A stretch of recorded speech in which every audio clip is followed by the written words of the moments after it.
And now we have keynote number 2, and to present the second keynote titled The Gold Market in the Next 5 to 10 Years and its Implication on Asia-Pacific Countries, we would like to invite on stage the Director, Market Intelligence Group, World Gold Council, Mr. Alistair Hewitt. With analysts in London, Mumbai and Shanghai, the Market Intelligence Group is responsible for producing gold market insights.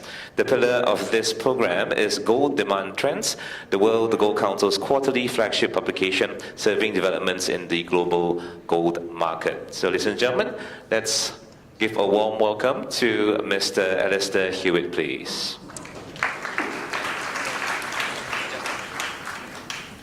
Thank you. Thank you, Paul, for an excellent presentation. I'm really pleased that you raised the issue of climate change and sustainability, because it's a very important issue that the precious metals industry should be paying attention to. And for any of you who haven't seen them yet, the LBMA films talking about what they do and how they do it are really, really good. So please do go ahead and hunt those out and have a look at them.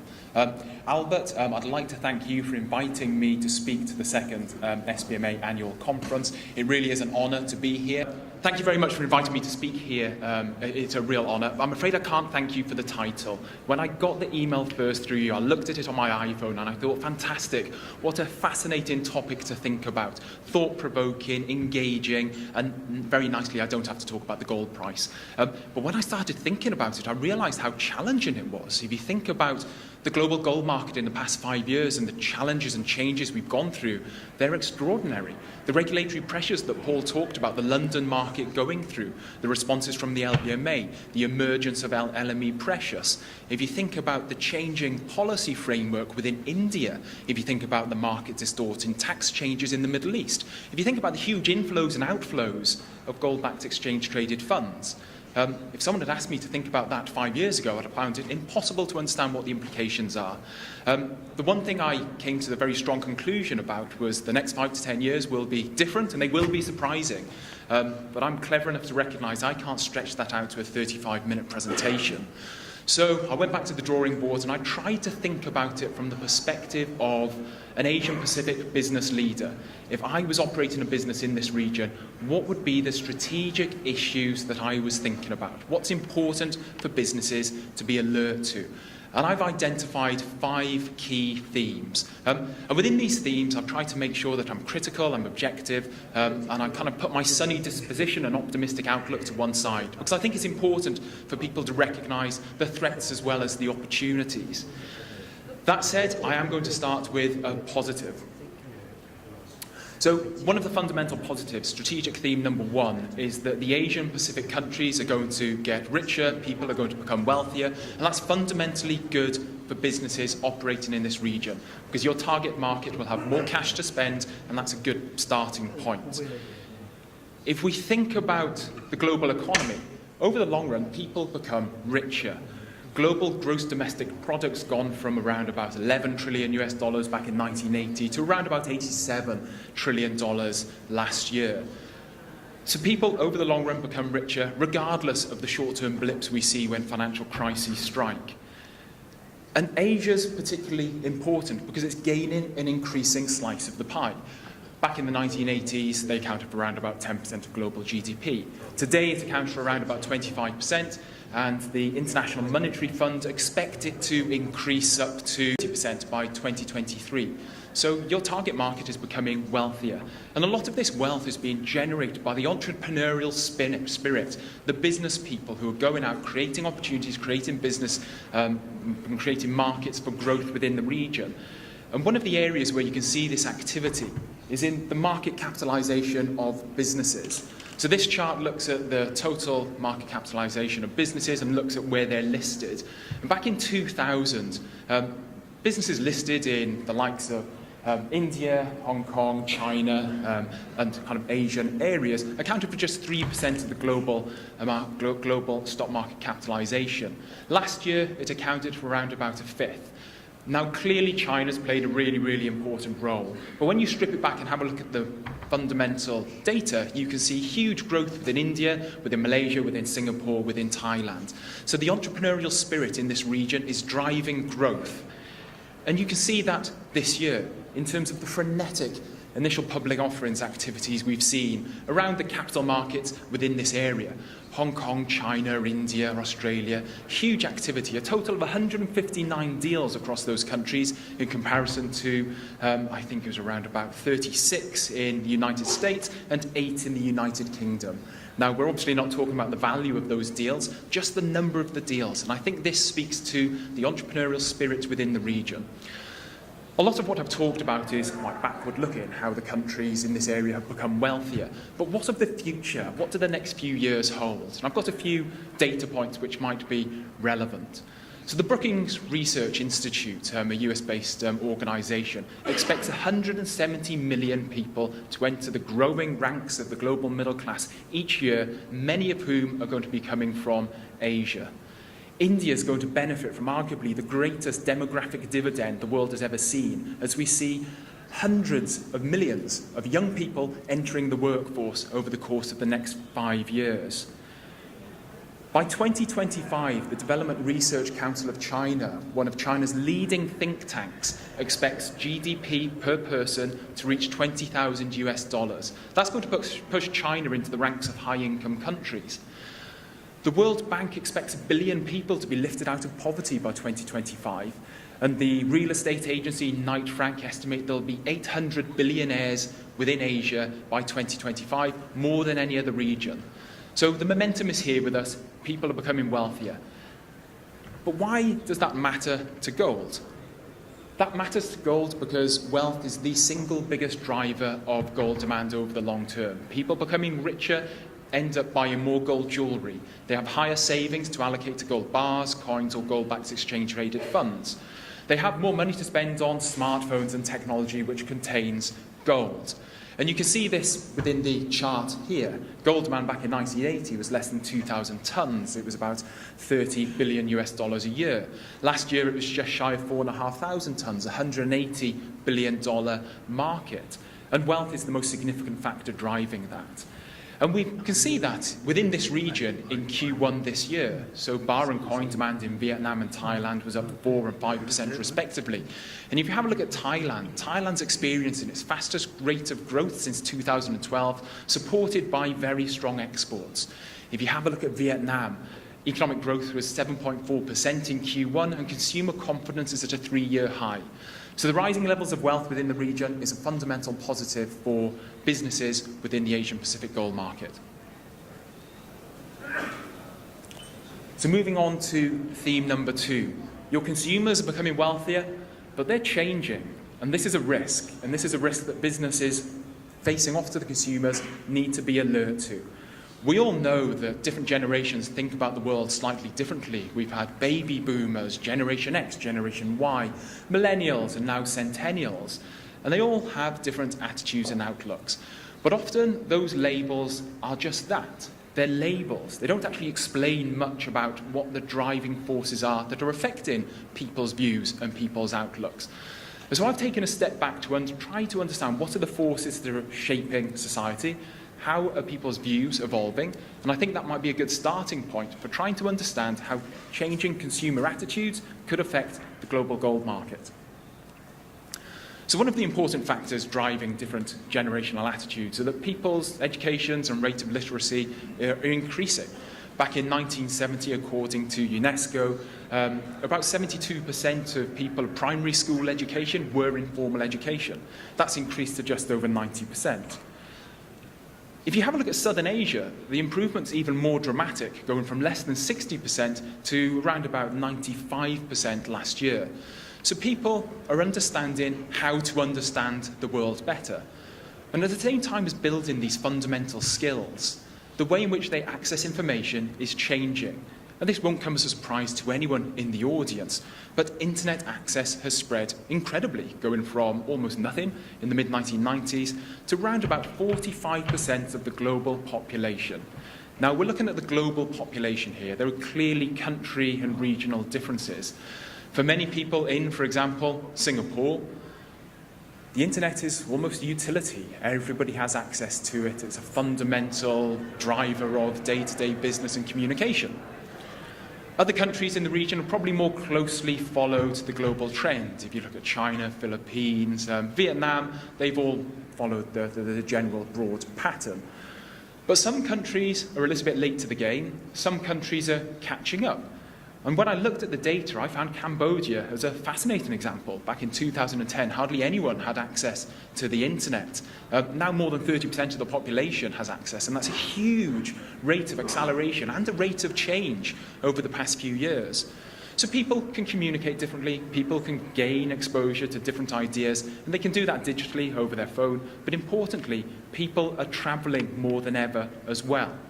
So there's a really interesting data point to look at international tourism, looking at the number of departures each year. And I think this is an interesting chart. You can see it levelling off during the dot-com bubble.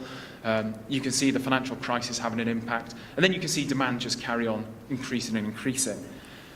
And you can also see countries with experienced rapid economic growth seeing huge developments. China's international tourism has expanded dramatically too. And importantly, the way the world lives is changing. Back in 1970, around about 30% of the global population lived in cities. Today, half of the global population lives in cities, and that trend is going to continue. So ideas, the way people think about the world, fashions, trends, flow more fluidly around the world. And what does that mean for the gold market? Well, back in 2016, the World Gold Council did arguably one of the most in-depth pieces of research into consumer behaviour and how people think about the gold market and how people think about gold. We surveyed 14,000 consumers across India, China, the US and Germany, some of the major gold markets, asking them about their attitudes towards jewellery and investment. And I'm going to share some of these insights with you today. So we asked the question, what would you spend if you were given about $1,000 or your local currency equivalent? That was about 50,000 rupees in India. And you can see that in rural India, most people would buy gold jewellery. Gold jewellery is a very effective form of savings within rural India. Diamonds, not on the radar at all if you were to give people that amount of money. That changes once you move to urban India. Gold jewellery doesn't have the same degree of penetration. 38% of people would choose gold jewellery. Diamonds, all of a sudden, have been more attractive to a lot of urban consumers. And to me, that speaks about the urban environment being more competitive. There are more products. There's more marketing pushing these kind of alternatives towards gold. We asked the same question in China. What would you buy if you were given 5,000 renminbis? And you can see that fine jewellery performs relatively well, and that outperforms technology, but the market is very competitive. Fine jewellery, for this purposes, included gold, platinum, silver, so it's a broader concept. Here, we didn't look at the regional differences, we looked at the differences in attitudes for different age groups. And you can see that young consumers, they'd still go for fine gold jewellery, but technology was gaining an even greater share of the market. And then you can delve one level further down and have a look at fine gold jewellery. And for people, young millennials between 18 and 25 years old, 9%, if they were given 5,000 renminbi, would buy fine gold jewellery. 25% would go ahead and buy technology such as a tablet or a smartphone. When I look at that, I kind of think about myself and think, well, listen, if I was 20 and someone came along and gave me £1,000, would I buy jewellery or would I buy something else? I'd probably buy something else. Now I'm in my late 30s and I'm married and I've got a small child. If someone gave me £1,000, I'd feel a bit of pressure to go out and buy gold jewellery. So there's that life cycle evolution. But we went one step further and asked about people's attitudes towards gold. So this probably isn't affected by people's life cycle. It's their fundamental beliefs around gold as an asset class. And we presented a variety of statements and asked people to what extent do they agree or disagree with the following statements. And we split it by under 30s and over 30s. So gold will never lose its value over the longer term. You can see that the older generation is more likely to agree with that statement. There's something magical about gold. Again, the older generation agrees with that statement a bit more. Gold can bring you good luck. The older generation agrees with that even stronger. And buying gold is a realisation of my childhood dreams. The older generation's more likely to agree with that statement than those under the age of 30 within China. Now, if you just look at the left-hand column, that's actually a very, very strong market. If you were any other consumer goods, you'd look at that and think, we've got a really strong foundation to build our business. And people in China's gold market do have a very strong foundation. But attitudes are changing, and people within the industry need to be alert to that.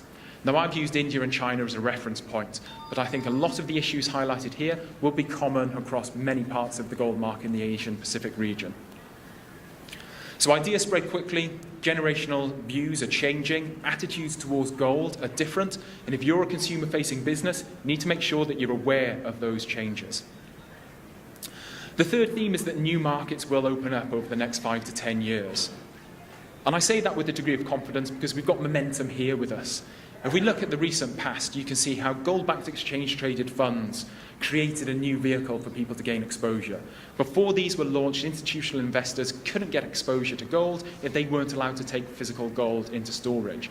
The ETS changed all of that, and that's become a very significant part of the market. China is a wonderful example as well. I'm pretty sure everyone in the room knows that before 2004, it was illegal for private individuals to own bars and coins. That rule changed, and China's gold market has boomed in recent years. Now, full disclosure, the next two initiatives I'm going to talk about are programs that the World Gold Council is involved in. But what are we going to be talking about in the next 5 to 10 years as new markets that have opened up? Well, one area could be the Sharia standard that's recently been set on gold. Our market research revealed that there was actually a barrier that prevented the development of gold-backed financial products within Sharia finance. We worked with leading stakeholders to create a Sharia standard on gold, and that was launched in December 2016. That's now removed one of the barriers to allow gold-backed financial products to be developed in the Sharia finance and the Islamic finance universe, and that's hugely important. PricewaterhouseCoopers estimates that last year this was a 2.6 trillion market and had grown at a compound annual growth rate of 17% since 2007. And this market's only going to get bigger. To have gold as part of it is a hugely positive development. The other area and other initiative that we're involved in is the Indian Gold Spot Exchange. For anyone who's been exposed to India, you know that it's a wonderful market, it's a large market, but it's highly fragmented, it's highly unorganized. But that's changing, and that's in line with the overarching objective of the policymakers within India. They want to make the Indian economy more formal, more organised, more transparent, more efficient, and the Indian gold market is changing as well. So if the Indian gold market moves from being fragmented to being more organised and becomes more transparent, that will ultimately benefit India's gold market. And whilst we're here in Singapore, one of the initiatives we may end up talking about is the growth of the Singapore Gold Hub. Since 2012, we have seen very impressive growth, and as Ted Tan highlighted earlier on, that's really, really positive. And Singapore's got a number of features going for it, which suggest that it might continue. It's got world-class infrastructure for the gold industry, it's got the financial institutions with the depth of liquidity, and it's got authorities who have a long-term strategic perspective. So the Singapore Gold Hub may well be a market that continues to grow and becomes more efficient. So whilst markets will become more efficient and whilst they will grow, it's highly likely that technology will disrupt the market over the coming years. The conversation last year that I had with many journalists was dominated by Bitcoin. Everyone was talking about Bitcoin and the rapid price appreciation. I explained to them time and time again that gold and Bitcoin are two separate assets, completely different. Gold is liquid, gold has a well-understood role in portfolios, gold has a cultural significance beyond that of Bitcoin. But what Bitcoin did was raise the prominence of fintech and gold fintech in particular, and people are looking at the underlying technology and trying to work out how that can affect the gold market. And arguably, the pace of innovation and the willingness for markets and players within the supply chain to look at technology has been the most open and positive it's been since the dot-com bubble in the late 1990s. People are really enthusiastic about this area. And we've seen it in the gold space. My colleague and I put this together, and there are many, many businesses within the gold market looking at how they can apply technology to improve the efficiency of the market, whether that's supply chain or whether that's engaging with the end consumer. When I look at this, to be honest, I'm not knees deep in this part of the market, and it can be confusing. So, with the World Gold Council, we've tried to create a framework which allows us to break this market down into its different component parts, ranging from online vaulted gold, crypto to gold tokens, crypto payment systems, through to gold trading. And many of the businesses on the previous slide will fall into these categories or span multiple categories. But one of the most important things affecting this market is the regulation and how regulations are changing. And it's a near certainty that every central banker and every financial regulator will be thinking about this area. And we've seen a range of responses over the course of the past year or so. If you think about China, they've taken quite a restrictive approach in terms of clamping down on this part of the market. But if you look at places like Sweden or indeed Singapore, they've been a little bit more open, encouraging a little bit more innovation, whilst at the same time making sure it operates in a legal framework. But over time, it's almost certain that people's regulatory attitudes will change. So that's one of the key areas of focus we've got at the World Gold Council, just trying to stay on top of the changing regulatory environment. The one thing we can say with certainty is whilst things are changing, and no one really knows how things will pan out, within the next 10 years, technology is likely to be a catalyst for change for the gold market. So the final theme I'd like to touch upon is the global financial landscape, and one specific area of impact within the next 10 years is likely to be China. All of us in the room know China's gold market. It's big. It's the world's largest consumer. It's the world's largest producer. It's got some of the best market infrastructure in the world. When you think about the Shanghai Gold Exchange and the huge increase in trading volumes that we've witnessed there, it's genuinely impressive. But sometimes its size belies the fact that it's still a relatively young market. And whilst it's grown quickly, there's still a heck of a lot of room for improvement and a heck of a lot of room for it to continue to get stronger. And one area I think we're likely to see developments on is gold in the context of the broader financial system within China. Financial markets within China have been relatively closed over recent years, but there are steps and signs that that's changing. We've seen Stock Connect rolled out, connecting the domestic market to the international market. We've seen Bond Connect rolled out, connecting the domestic market to the international market.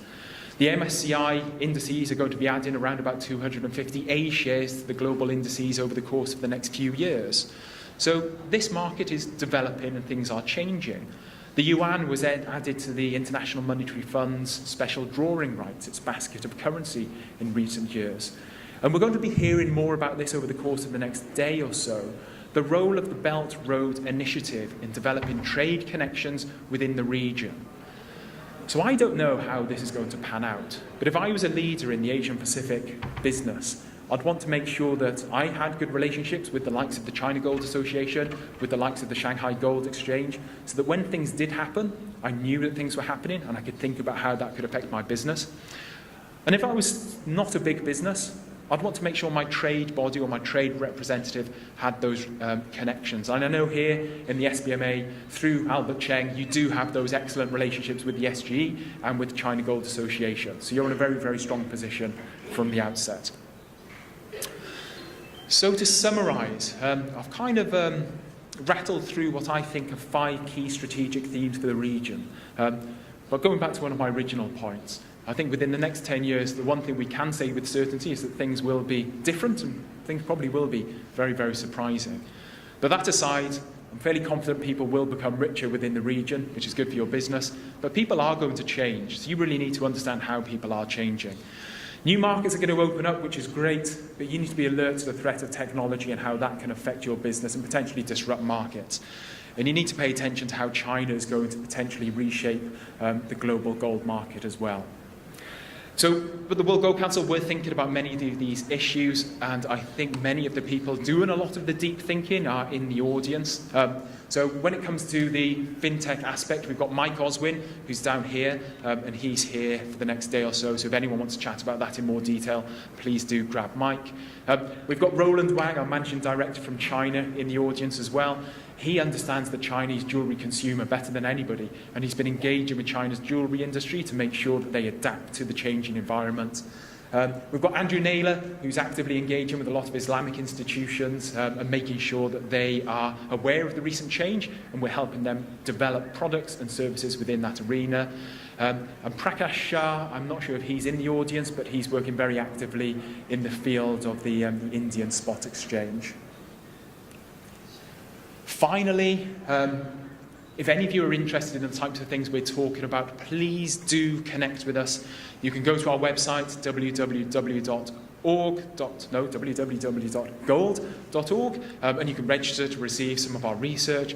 And for anyone on Twitter, you can follow my boss, John Reed, who's very, very active on Twitter. You can follow myself, who's not as active, but John's always telling me to be more active. Or you can follow us on our corporate Twitter handle. Thank you very much.